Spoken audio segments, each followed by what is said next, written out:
എങ്കിൽ ഇപ്പൊ നമ്മൾ സംസാരിക്കാൻ പോണ ക്ലാസ്സിന്റെ പേരെന്താ? നിങ്ങൾക്കുമാകാം കോടീശ്വരൻ. ഈ നിങ്ങൾക്കുമാകാൻ കോടീശ്വരൻ എന്ന് പറഞ്ഞ ക്ലാസ്സിൽ ഇരിക്കുമ്പോ ഇങ്ങനെ ഇരുന്നാ മതിയോ? കോടീശ്വരന്മാരെ ഇങ്ങനെ ഇരുന്നാ മതിയോ? ഒന്നൊന്ന് റെഡി ആയിട്ടിരിക്കും. ഒറ്റ മണിക്കൂർ കൊണ്ട് നിങ്ങളുടെ ജീവിതത്തിൽ എന്തെല്ലോ കുറച്ച് കാര്യങ്ങൾ മനസ്സിലാക്കാൻ പോകുന്ന ഒരു പ്രോഗ്രാമാണ്. അതുകൊണ്ട് എന്ത് വേണം? നിങ്ങളുടെ ശരീരം മാത്രം ഇവിടെ പോരാ. എന്ത് വേണം? മനസ്സും ഇവിടെ വേണം. മനസ്സുണ്ടോ ഇവിടെ? മനസ്സുണ്ടോ ഇവിടെ? അപ്പൊ നമുക്ക് എന്ത് ചെയ്യാം? ഇപ്പൊ സമയം 12:20. എപ്പോ നിർത്തണം? നിങ്ങൾ പറഞ്ഞു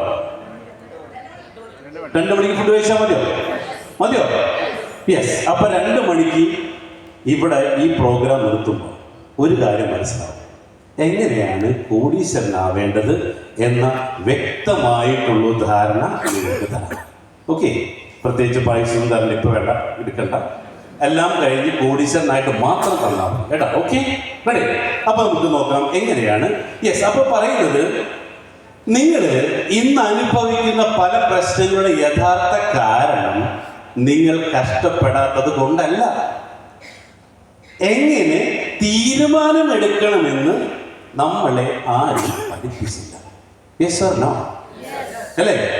എങ്ങനെയാണ് നമ്മൾ ജീവിതം തുടങ്ങുമ്പോൾ നല്ലൊരു സെറ്റപ്പ് ആയിട്ടുള്ള ജീവിതത്തിലേക്ക് പോകാൻ വേണ്ടിയിട്ടുള്ള തീരുമാനം എടുക്കുന്നതിൽ നമ്മൾ പരാജയപ്പെട്ടു, അല്ലെ?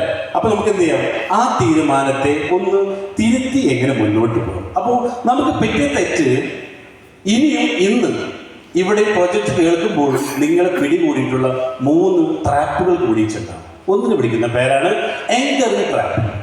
എന്തുകൊണ്ട് നിങ്ങൾ സ്ട്രഗിളിങ്ങിലാണെന്ന് ചോദിച്ചാൽ, കാരണം പാസ്റ്റ് എക്സ്പീരിയൻസ്, നിങ്ങളുടെ ജീവിതത്തിലെ കഴിഞ്ഞ കാലത്തുള്ള എക്സ്പീരിയൻസുകൾ നിങ്ങളെ വേട്ടയാടും. അയ്യോ, ഇതൊന്നും നടക്കാൻ വേണ്ടി പോകുന്നില്ല, ഇതൊക്കെ കുറെ കേട്ടതാണ്. That means past experience.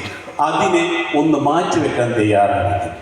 രണ്ടാമത്തെ ട്രാപ്പാണ് സ്റ്റാറ്റസ് ക്വോ ട്രാപ്പ്. അതായത്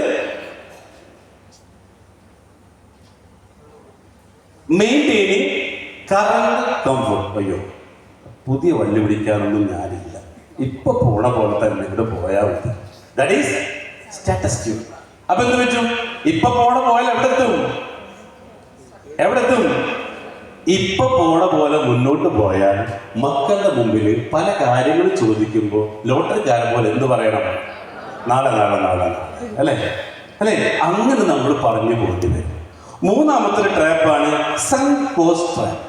നിങ്ങളെടുത്ത തീരുമാനം തെറ്റാ, പക്ഷേ ഞാനെടുത്ത തീരുമാനത്തെ ഉറച്ചു നിൽക്കും. അയ്യോ, ഇത് വിട്ടിട്ടുള്ള കളിക്ക് ഞാനില്ല, അല്ലേ? അങ്ങനെ 3 ട്രാപ്പിൽ പെട്ടത് കൊണ്ടാണ് നമ്മൾ ഇതേവരെ ആയിട്ടും എവിടെ നിൽക്കുന്നത്? സ്ട്രഗിളിങ്, അല്ലേ? ആ സ്ട്രഗിളിങ് ചെയ്ത് നമുക്ക് കരകയറണമെങ്കിൽ നമ്മൾ എന്ത് ചെയ്യണം?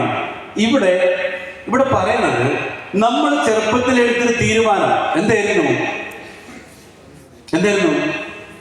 പഠിച്ച് ജോലിക്ക് പോകണം.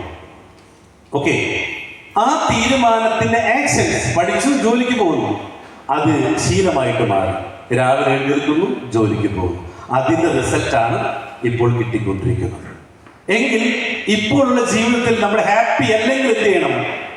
ഹാപ്പി അല്ലെങ്കിൽ ഇവിടെ ഈ ഡിസിഷൻസ് നമ്മൾ ചേഞ്ച് ചെയ്യേണ്ടതുണ്ട്. അപ്പോ ഞാൻ 3 ചോദ്യങ്ങളാണ്.